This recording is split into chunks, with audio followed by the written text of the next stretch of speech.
Well, the infamous Alien Autopsy film was resurrected early in 2019 when a private 11-page email discussion from 2001 was posted online.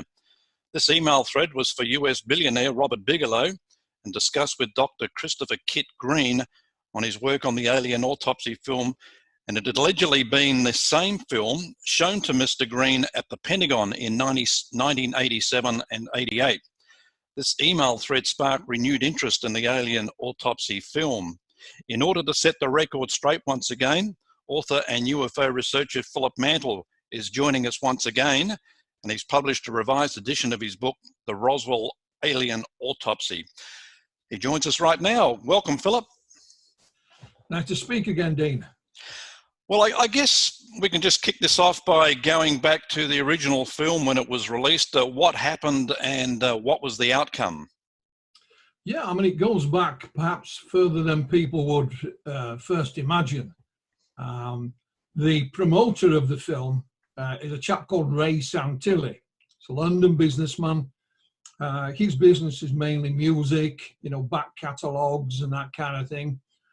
But in 1993, I was, amongst other things, the press officer for the British UFO Research Association. And we received a letter from a company called the Merlin Group asking if we could assist in making a UFO documentary.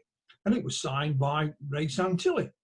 So I wrote back, giving him information about what we could and couldn't do. So a little bit of correspondence changed hands, so to speak. This is the days, of course, before the internet. And I eventually spoke to Ray on the phone, and he talked about his plans. It was a very general documentary. And then, out of the blue, he says, well, Philip, I actually have film of the UFO crash at Roswell and the aliens being dissected, being autopsied. So naturally I said, show me. If you claim to have this film, then show me. So the conversation kind of went, yes, I can, no, I can't, yes, he gave me a whole host of reasons of why he couldn't. I met Ray Santilli later that year in London, and he told me this story, whereas in 1992 he claimed to have been in Cleveland, Ohio, looking for old film of the early rock and roll stars before they were famous.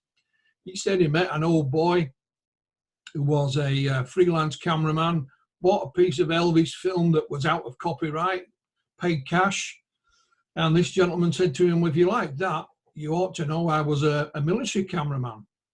And back in 1947, I filmed the UFO crash at Roswell, and I still have some of the film. Ray Santilli claimed he took an internal flight, went to this gentleman's house, viewed the film, checked its authenticity, and agreed a deal there and then. Part of the deal was, of course, he wouldn't release the gentleman's identity, and again, he would pay cash.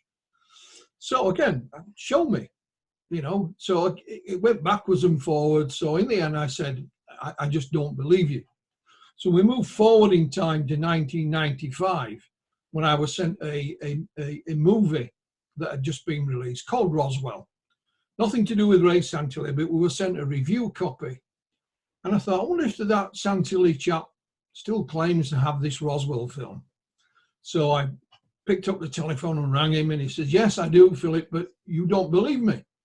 So I can't believe it until you show me it. So he said, okay, make an appointment with my secretary and come down to London. So I did. My wife and I journeyed to London, and we met him at his office, and he showed us a piece of film first on video, but he called it the on-site examination. He claimed that the creatures were recovered and put in a kind of a field tent before they were shipped off to wherever. So you have a piece of film, it's about 8 minutes long, black and white, no sound. It's a static camera, so it's at an angle. You see a creature lying on a slab. It's covered by a blanket. There's two men in white coats beyond it, looking like they've got some kind of tissue. And a man occasionally walks in front of the camera with his back to it. So at least we had some film. So he says, yeah, we'll come back in a couple of weeks and I'll show you the rest. So again, my wife and I traveled to London in the corresponding weeks, and he showed us two, not one, but two separate and different alien autopsies. This time they were much brighter, much clearer, one of which, of course, is the one that everyone's seen either on television or on YouTube or wherever. So he stuck to this story about this mysterious cameraman. He always showed us some film that claimed was wreckage from the crash as well. And I asked him what his intentions were, you know, with the film. And he said, I'm just going to make my own documentary and sell it, you know. So another thing I did for Buford at the time, I was their conference organizer. And I already had a conference organized in 1995, but for August. This was around about April now. Mm-hmm. So I asked him, I said, well, will you show it at our conference? And he said, yes, on one condition, you help me research it. So we shook hands. There was no contract, no money involved. And it started from there, really, Dean. The news got out about the film by accident, and it took on a life of its own. It was first shown in public at our conference that August in 1995.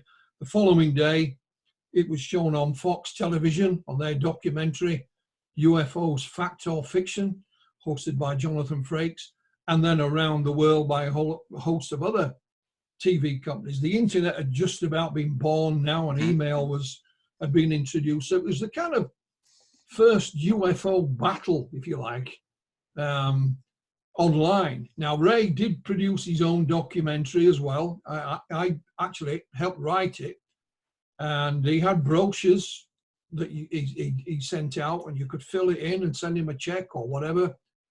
And he says on the back of this leaflet, although he can't verify anything, that this is the genuine article. What you are seeing here is the original film, The Autopsy of the Creature from 1947. Yeah. I just wanted to ask, as a professional researcher, I mean, you've probably been approached to look at different things. I mean, what was your first impression when you saw it? Well, you know, bearing in mind by the time we saw it, we've been waiting about a year and a half. So at least we could confirm that film did exist. It wasn't just a tall story, you know. Now, the first piece of film I saw, which is probably the poorest quality, I personally was more impressed with that than the later autopsy, because it was dark, you know, it had scratches on it, mm-hmm. It didn't last very long, and it was the kind of thing you might have expected to come across. Now, Santilli was also lucky because there were claims made that, oh, you could never get classified film, you know, into public hands. Well, here in the UK, around about the same time, a gentleman went to what we call a car boot sale, and he bought some old videotapes that, you know, he was going to use. And when he put the videotapes in his player, they actually were secret training videos of the Special Air Service, right. Top secret. Mm-hmm. So things do happen. And then it was claimed that the films were too clear, too clean. And again, just by coincidence, a piece of film cropped up where it showed Winston Churchill visiting the United States during the Second World War. I believe he was filmed at the top of the Empire State Building. Now, when you saw that piece of film, it looked like it had been shot yesterday. It was so right. Clean and so clear. So, you know, the planets aligned for Ray Santilli, so to speak, in that respect, you know, seemed to support his argument that he was putting out. My intention, bearing in mind that at the very beginning Santilli had no TV interest or anything like that, was to get this film into the public domain. And I thought, once we get it into the public domain, then surely we'll find out more information about it. People will either come forward and say, that's me, I'm one of the actors in it, or, you know, mm-hmm. or it was filmed in my studio, or alternatively, no, you know, someone might come forward and said it's a sci-fi film that we made, and these are the outtakes, or no, it's, you know, my granddad told me about this film. He was in it, you know, he was there or whatever. But nothing, Dean. I mean, absolutely nothing. You know, the old sort of tumbleweed moment? Yeah, yeah. Nothing happened. And of course, the arguments continued, you know. All we had to go on was the film you actually saw on the screen and the stories peddled by Ray Santilli. So your revised book follows more extensive research on your part. So what are the facts? Well, you know, the film for me became quite personal. There were some people say that I was an accomplice to Ray Santilli, that I was in his, you know, I was being paid to assist him and so on. None of which was true. So I set off, I made the decision that in public, Dean, or to Ray Santilli's face or in private with him, I would support him. You know, I would say it's authentic, you know, we can do this, that, and the other. But behind the scenes, I was working with colleagues in different parts of the world to try and get to the bottom of it, whatever that may be. Little did I know it would take a lot longer than it did, but slowly but surely we chipped away at things. For example, the first piece of film he showed us, we got the nickname the tent footage. He claims it's filmed in the desert in a field tent. I got a tip off that a certain company had made it. I found that company, although it had closed, but I found the people who worked there, and they admitted it. Yes, we made the tent footage. We presented it to Ray Santilli, and he said, go away and come back with something better. But we didn't make the autopsy film. We made the tent footage. Ray came up with a story to try and explain that away. So slowly but surely, we chipped away at it. Then we got another tip off. You know, is there any interest still in the alien autopsy film? This was around about 2003. Why? This was on email. Well, my friend made the dummies for it. So I met this gentleman. I met him, and he explained that his friend, very good friend of his, made the dummies for it, but he wouldn't tell us who it was. However, in explaining who his friend was, he let out a little bit of information by accident. And using that tiny fragment, we were able to discover who this gentleman was. Now, he wasn't a special effects expert. He's actually a sculptor, Royal Academy trained sculptor, and his name was John Humphreys. So we contacted John Humphreys, and he was going to go public about this. And he spoke to a chap by the name of Robert Kiviat. Robert Kiviat is the man who made Alien Autopsy, Fact or Fiction. He's the producer. And he was discussing it with Bob, and he mentioned another name. He said, it's not me you need to be speaking to, it's Spiros. But no second name, just Spiros. Anyway, John Humphreys, like others, disappeared into the background because Ray Santilli was now making a movie called Alien Autopsy. Guess who was doing the special effects? John Humphreys. Right. So we had this first name, Spiros, but nothing else. And then out of the blue in 2006, a colleague of mine who used to edit his own UFO magazine, a chap by the name of Russell Callahan. I've known Russ a long time. We made a little video about the alien autopsy. We interviewed a few people. DVD, I should say now. And he got a telephone call. And Russ said to this chap, well, it's not me you need to be speaking to. I think it's Philip. So pass the details on to me. And the gentleman who wanted to speak to us was Spiros Malaris. As soon as I heard the name Spiros, what are the odds it means a different Spiros? It's not a very common name. No. I spoke to Spiros just by chance. I have the tapes of our conversation I've just dug out. And he filled in all the gaps, Dean. Spiros, by profession, was a filmmaker and a magician. Still a magician now. He had his own TV studio at one point that he used to lease out to whoever. As a young man, he trained as a mechanic as well, so he had a lot of strings to his bows. And he told us the story of how he bumped into Ray Santilli in 1995. Santilli told him this fake story, showed him the tent footage, and Spiro says, if you want an alien autopsy film, I can make you some.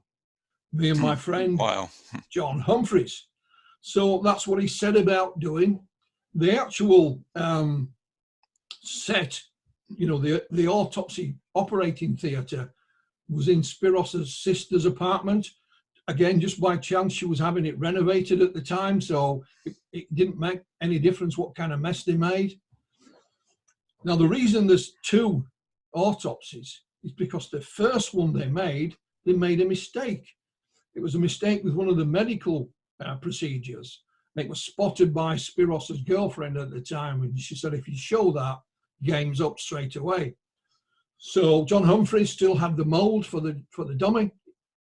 He cast another one that night, but again there was a mistake with it the following morning. When you see it, there's a big wound in the leg. Well, there was an air pocket in the leg, so they improvised. They went to the butchers and got some bones, put the bones in it, and burnt it a little bit. You know, like a lot of special effects people do. They improvise.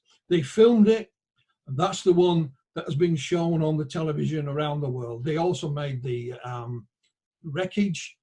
Now, Spiros is of Greek origin, so he not only speaks Greek, but he reads and writes it as well.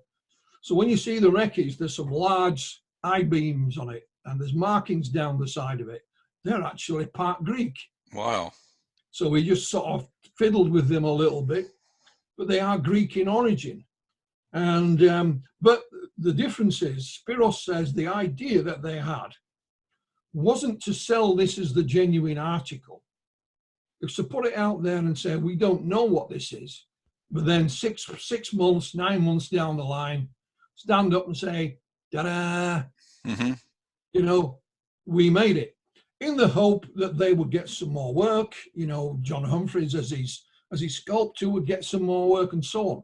But every time they went to Santilli, he kept saying, well, I haven't made my money back yet. You know, I paid a lot of money for this fake tent footage. So Spiros just forgot all about it, just went about his life, and was astonished in 2006 when he heard about the movie being made, and he looked online and he just couldn't believe it, you know, what had happened. And of course, you know, the game was up. Ray then changed his story, saying, well, the film deteriorated and we had to make a restoration. But if you're doing a restoration, Dean, why do you make 2 films? Yeah. Well, you don't, do you? No. I just wanted to establish the fact, so there may be actual real footage of a real alien autopsy that took place back, none at all? None at all. So absolutely none, zilch. Okay, so I was reading the other day where it was suggested that the film was a reconstruction of footage that Santilli saw. Well, this is where Ray changed his story, you see. Yeah. Like I said, on the pamphlet he put out selling his video, he said on there that what you see is the actual footage, all of it. We know it's not all there, but then we go back to the gentleman that made the tent footage, and I said, well, where did you get the idea to make the tent footage? He said, from Ray Santilli. Wow. So bottom line is that you believe that the wrong people asked the wrong questions when the email discussion surfaced. That's right. Yeah, I mean, you know, I was sent the emails a day before they appeared online. You know, they arrived totally out of the blue. It's an 11-page email thread. And in that time frame, US billionaire Bigelow had his own company called National Institute of Discovery Sciences, NIDS. And he employed a number of scientists to research the UFO subject on his behalf. And one of those was Dr. Christopher Kit Green. And Kit Green had previously been employed by the CIA. And So this email thread is basically clarifying some of Kit's comments that he'd made. And one of which was that in 1987, stroke 88, he'd been called to the Pentagon for a briefing, and there he was shown an autopsy video that was, quote, the same as the alien autopsy that was released in 1995. He also went on to give his, because he is a medical doctor, went on to give his own medical opinion on the alien autopsy film. And he even comments at the end as if he's actually spoken to some of Santilli's staff. He makes comments about his PR people. And even I'm going to mention in it as well. Mm-hmm. Apparently, I helped put them in touch with Ray Santilli. The point being that there is no way that he could see something in 1987, excuse me, that's the same as something made in 1995. Right. Now, Richard Dolan got hold of Kit Green and interviewed him. He then changed his mind and said, well, we don't believe the alien autopsy is real. And I believe that the film I was shown by the CIA was fake as well.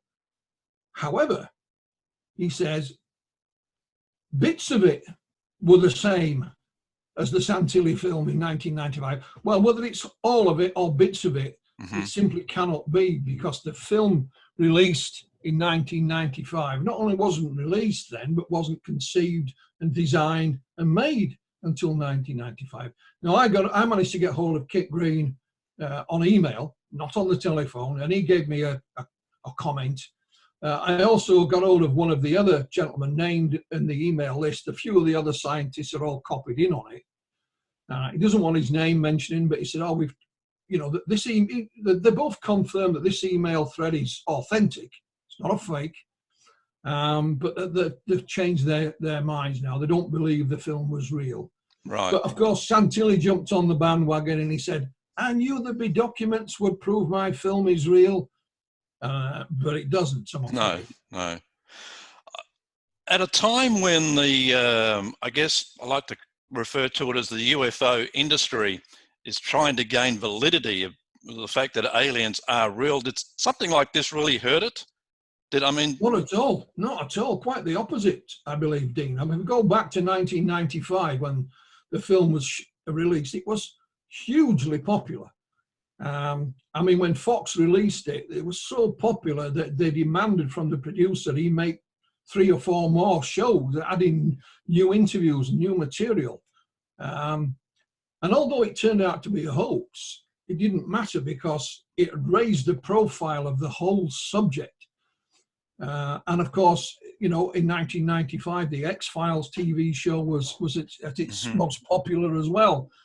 So a colleague of mine complained, in 1995, that the conference that we showed it at, that we should donate the proceeds to charity. And I said, well, that's okay. You had a book out in 1995, and I happen to know that your publisher had to reprint it. You sold so many copies because this film raised the profile of the UFO subject so much, Yeah. So not only that, sort of the main debunkers at the time, people like Philip Klass, they automatically say it's a fake, but none of them could prove it, Dean. I understand too with the documentary that Fox made on this particular autopsy, that one of the directors actually met with Santilli, and his BS meter was turned on when he met him, and he didn't believe him. But yet they didn't want to not go ahead with it because I guess there was so much at stake money wise. Yeah, absolutely. I mean, it was primetime television on Fox. They paid a lot of money to obtain the rights, and whether they broadcast it or not, they still had to pay the money. So they wanted to get their money's worth, and they certainly did. I think the documentary was a bestseller that year as well when it came out on video, and it spawned a whole industry. The alien autopsy has appeared in The Simpsons and on Seinfeld and the X-Files. You find replicas of it cropping up in certain exhibitions and displays. You could even, I think it was last year, you could even buy an alien autopsy cake for Halloween. When you cut it open, it was full of jam. The jam represented the blood and the guts and what have you. Wow. So, you know, it's fully ingrained now in popular culture. But, you know, sadly, it's not real. You know, it is a fake. And what I've done in my book as well, one of the reasons I've revised it is because a lot of the early work, Dean, was done in the old-fashioned way, paper. You know, letters, faxes. So I've got all this research in paper format, or I've got the early emails printed out and saved. So the book itself details all the research I did, but it also shows you the way that we went about our research, where we were looking for clues in different areas. Plus, I have handwritten letters from people who were involved. You know, Santilli's faxes to me. Right. So it's all there. So it's part reference work as well. You can, you know, like I said, I interviewed Spiros Malaris, the tapes. And whilst I've summarised that in the book, the transcript of the interview came out at something like 30-some pages. So I put the whole lot in this book, so you can read every single word that he said, you know. And if you don't want to read that, you can just skip to the summarised bit later on, you know. So it's all there. It is a reference work, and it's there for anyone who's interested in it. But it's also a lesson as well for us not to be fooled again. This is how we can still use this same approach to any UFO case. It doesn't have to be a film or photographs. Yeah. And it was a very valuable lesson. Were there any copycats after that film was made? Well, there was lots of recreations, both serious attempts to recreate it, usually by television companies. A lot of others were, you know, just having a laugh and just making it. But yes, you know, it did spawn an industry. And if you look on things like YouTube, put alien autopsy film, they cropped up in Russia, Brazil, and all claiming to be real. And of course, they're all worse. You know, they're not real at all. They're all fakes. Yeah. I think if there's a positive to come out of this, and we talk about disclosure a lot these days, and the fact that we're told that an alien disclosure would cause panic, but when this event was going on, panic was the last thing on people's mind. They just wanted more of it. Absolutely. It was curiosity more than anything. And that curiosity was across the board. That curiosity ranged from, if it's a fake, I'd like to know how.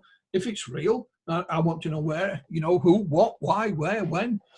And regarding disclosure, let's assume there's going to be an announcement tomorrow by whoever. Would people really panic? I mean, you know, you'd still have to go to work the next day. You still got to pay your mortgage. You're still going to get an electricity bill at the end of the month. You know, the world order is not going to collapse overnight. And of course, there would be people like the moon landings who would refuse to believe it anyway. Plus, there would be parts of the world that are not logged into the Western world that wouldn't hear about it in the first place. So this thing about panic is just absolute nonsense. It really is. Yeah. Well, what about Santilli himself? Is he still alive, or is he still around? Yeah, Ray's still around. He's still in business. Still in London, and his business, again, it still concentrates on music. You know, he'll buy back catalogues, or he'll license catalogues, or he will reform pop groups from the 60s and 70s and have them re-record some of their hits, and he'll license these and license that. You know, so it was easy when you were sat in Ray Santilli's office that he'd never actually made anything. He'd never made anything original. So I thought right from day one, if this is a fake, he hasn't made it. You know, someone else may have done, someone else may have made it and fooled him. But Ray hasn't made it. And of course he didn't. He didn't have any part to play in it whatsoever in the making of it. Yeah. But he's still there and still doing the same kind of thing. and he crops up every now and again. When these emails came out, he did a couple of interviews online, and then he's disappeared again. Yeah, but yeah. What's really good, I haven't published it in the book, but I have an email from Ray, and I've printed it out so I can save it. And he was at one point talking about Alien Autopsy, the musical. Wow. So, well, he's an entrepreneur, so he does what entrepreneurs do. He looks at the bottom line. Yeah. So nothing would surprise me if he didn't, pop up at some other point with another idea surrounding this film. It's been a real cash cow for him. It really has. Yeah. If I met him, my first question to him would be, do you believe in aliens? He probably wouldn't get a straight answer, to be honest, Dean. He's not interested. And he'll say, this film is real, but I don't know what it depicts. I don't know if it's an alien. You make up your own mind. A bit like a politician sometimes. They say a lot, but don't actually tell you anything. I love the testimony he left in your book where he said, Philip's work is remarkable, a good, honest investigation with all the twists and turns of a thriller. The truth is in there somewhere. Yeah, that is direct from Ray Santilli. That's not made up. That's what he said. Yeah, so I guess his intention was just to keep people guessing, and he's done that really well. But as it's turned out, it's definitely a fraud. Absolutely, 100%. All right, Philip, your book, Roswell Alien Autopsy, The Truth Behind the Film That Shocked the World, is available, I guess, at all good bookstores, and the big one, of course, is Amazon. Amazon. You can't buy it in a bookshop, I'm afraid, but you can get it online, either in paperback or you can download it as a Kindle as well. And through your company as well? Well, we just give links to Amazon. Okay. Philip, I really appreciate your time once again. You're a busy man, and it was great to get the lowdown on what happened back in the mid-90s. It certainly did create a storm back then, and as you said earlier, I mean, there's still a section of the public that believe it was real. Yeah, absolutely. Thanks, Philip. We'll talk to you again soon. My pleasure, Dean. Thank you. UFO researcher and author Philip Mantle joining us.